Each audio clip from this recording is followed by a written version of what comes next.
Gender Politics is the title of the next poem. Perspectives from two continents, the two continents, Africa and Asia. And I wrote this fairly recently, 27th of May, 2018. So here goes. Gender Politics. Our men are inherently incapable of monogamous fidelity. Too much male ego, too much energy. A young lady, angry, enraged, complained.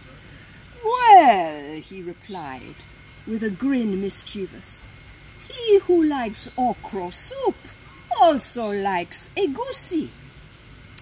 Then a woman of wise maturity rose, confident, assertive to her feet, and pointing a finger at the sisters restive in front of her, insisted, just take a minute to think carefully and reflect. Some of our men turn out this way because their adoring, hard-working mothers, disappointed in their errant husbands, pamper and spoil their young, eager sons, treat them like superior beings, turning them into privileged princelings.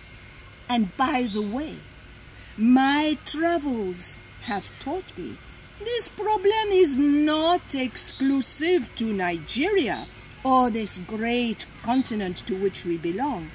I discovered that in China there is a tradition for adoring mothers to treat their sons like little emperors.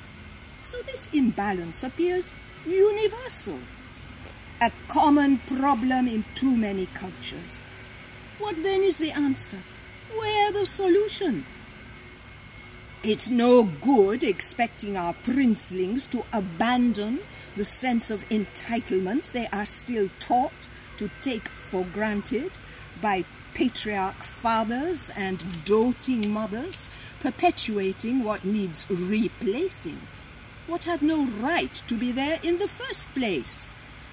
This imbalance will be corrected by wives and mothers concerned to empower both themselves and their second-class daughters, in a situation calling for nothing less than justice restorative.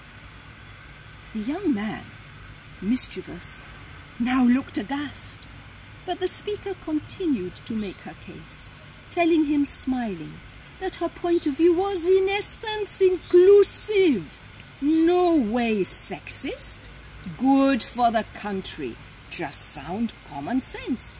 It's not a case of down with the men, but rather empowering women and girls to achieve unhindered their full potential.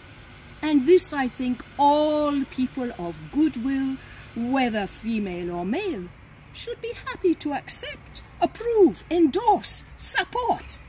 As for our dear brother, with his liking for a healthy, varied, attractive diet, we must remind him firmly, kindly, women deserve to be loved with honor, not plucked, chewed, gobbled, swiftly swallowed, consumed like some meal eaten in haste, quickly forgotten.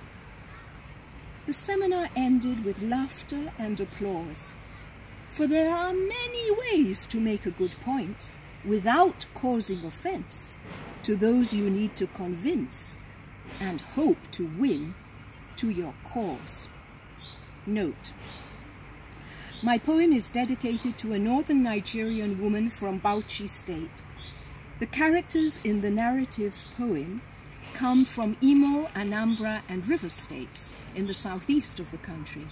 Yes, here comes another poem for you, Alhaja Dr. Safia, in honor of your many decades' commitment to improving access to formal education for Nigerian girls and women. Your own story providing the foundation, your own personal struggles the starting point. You were once my student, and I in turn learnt a lot from you. You became an unfailing source of inspiration to me in my life story and challenging circumstances. Je te salue, je t'embrasse à travers les années et les grandes distances.